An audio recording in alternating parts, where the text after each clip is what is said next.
If I could go back to when I first started boxing, I'd save myself years of frustration. In this video, I'll give you 3 lessons I wish I had on day one.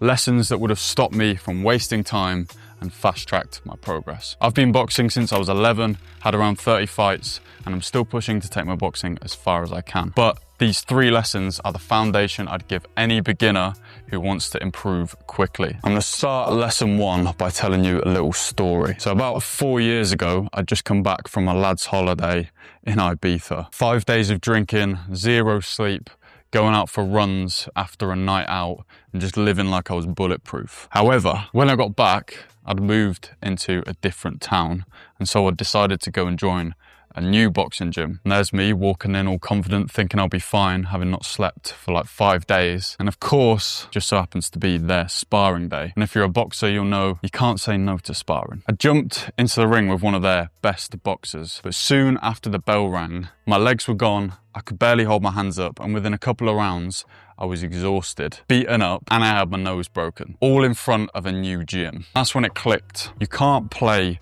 both sides. You cannot chase the party life and expect to succeed in boxing. Boxing demands everything of you. Your body, your mind, and even your spirit. They all have to be clean. If even one is off, boxing will expose you. And it doesn't just expose you privately, it humiliates you in front of everyone. Here's the thing, of course that wasn't the first time it actually clicked. I already knew about discipline. My dad had raised me with it, and I played a lot of sports growing up, so I understood it pretty well.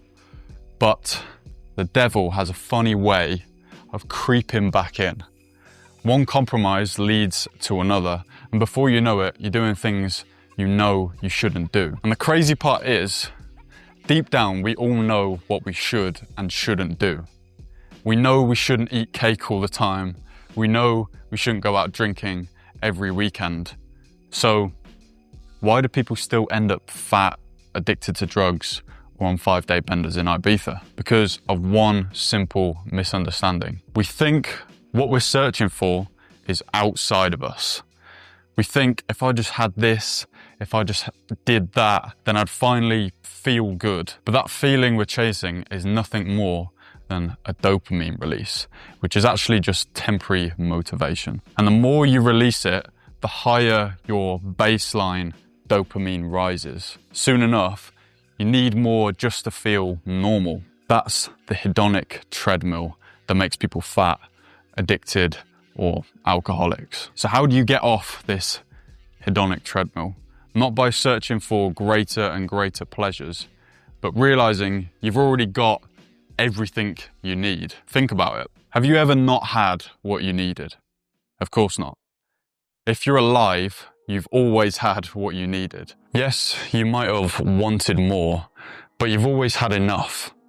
What you're looking for isn't in another drink, another night out, or another form of escapism. It's in finding something deeper, something meaningful, something that gives you purpose and a reason to say no to all these little dopamine hits. And boxing can be exactly that. Because when you live with discipline, not only does boxing become easier, but the devil has to set sneakier traps and tougher tests. And with every test you overcome, you get stronger, tougher, more resilient. And that's exactly what you need in boxing and in life if you want to be successful. It's what your mental, physical, and spiritual health is crying out for. That's why the first real lesson is discipline. Without it, boxing will break you. But with it, it can be the biggest self-improvement hack ever. I've got another story for lesson 2. I'm going to take you back to my first fight of the season at the end of last year, so you can see how I learned this lesson myself. My first fight of the season was against a member of the England boxing team. Before the bout, I was flooded with advice. He fights like this. Make sure you use this tactic. Here's how you beat him. Watch out for his style. Everyone was telling me how he fights, but no one was reminding me of how I fight. So my mind got crowded. I wasn't present and I wasn't relaxed. I was stuck in my thoughts, which only live in the past or the future, by the way. The result, I didn't perform. I was stiff, I was slow, my timing was off, my rhythm was gone. The flow wasn't there. I knew this wasn't it. I hadn't lost because of him, although he might have been quite good.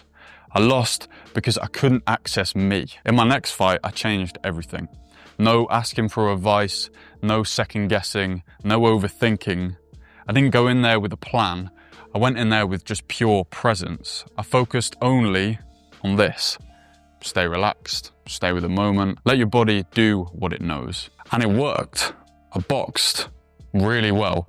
Calm, reactive, instinctive, no mental chatter, no forced effort, just clean action. And I even won Boxer of the Night that night, which I'd never actually won before. Next fight, same mindset. My opponent came forward, aggressive, smothering, trying to jab my head off because he was a lot taller.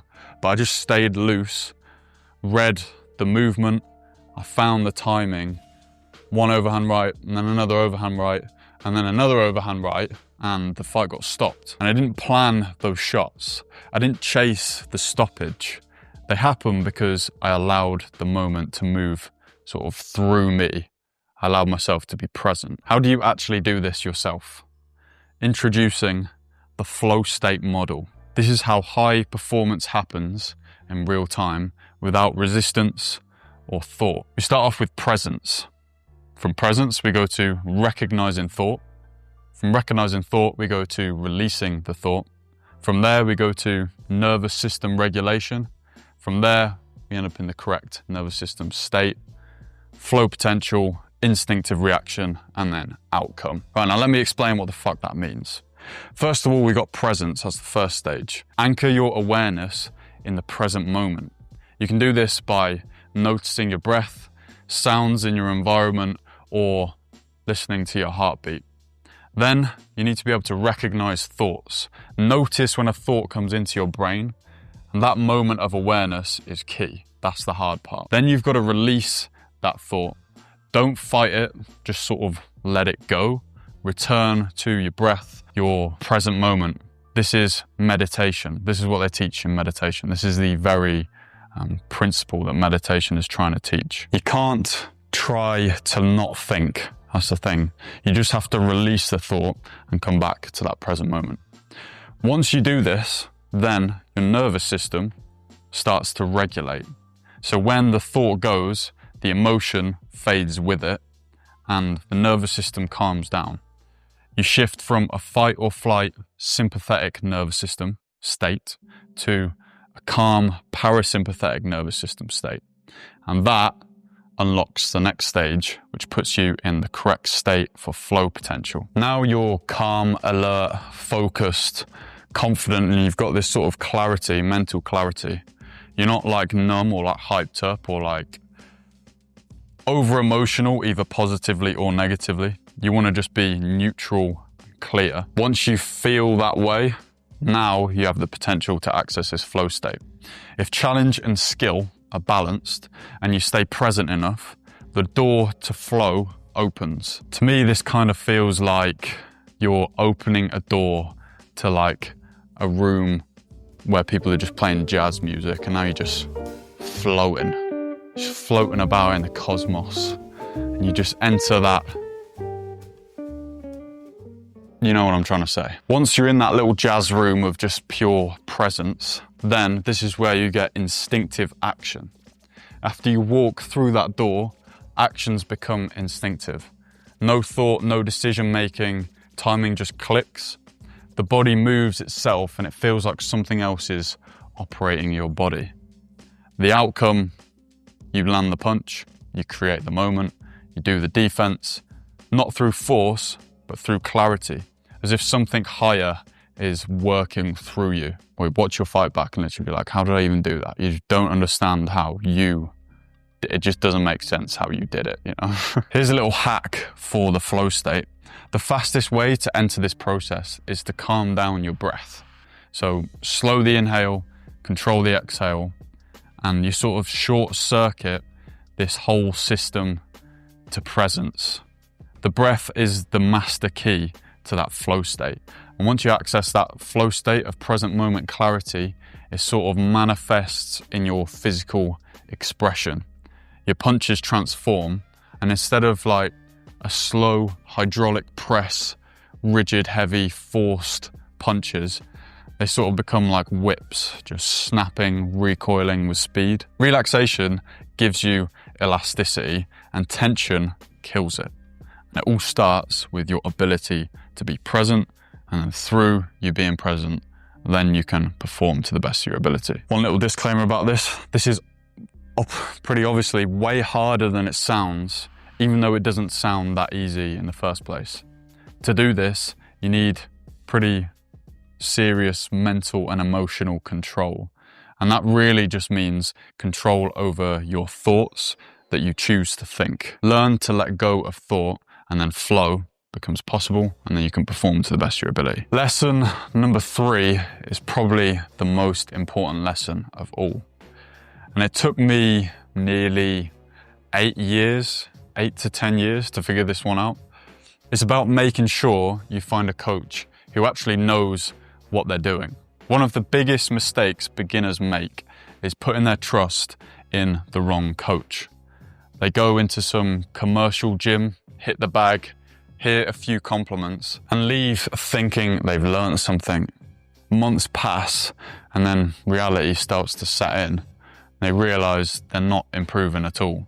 They're hearing tips from YouTube videos like this channel, or other boxers that just don't match what they're being told. Or worse, they're not really being taught anything at all, just told to hit the bag round after round with no actual coaching. The real problem is this. By that point, they've already been boxing for over a year, and they start to realize they're not really improving. And instead of building good habits, they've just been repeating bad habits over and over, digging those patterns deep into their nervous system. It's like carving the wrong route into your brain, and once those pathways are set, correcting them becomes like 10 times harder. You've got to unlearn all the bad habits. Too many coaches just call out random combinations and tell you you're doing great to keep you happy. But if they're not correcting your form, like pretty much constantly, not pushing you and not building your boxing IQ, then they're not really coaching you. So here's how you test your coach. Ask yourself, am I learning something new every session? Are they consistently pointing out mistakes and showing me how I could fix them and being able to demonstrate it? Are they preparing me for sparring and what comes after that as well? If not, then I'm sorry, but you're probably wasting your time. And if you feel like you're not progressing, then I made a video where I break down all the different methods of learning boxing so you can get a head start on all the other beginners and avoid all the pitfalls that I've fell into myself.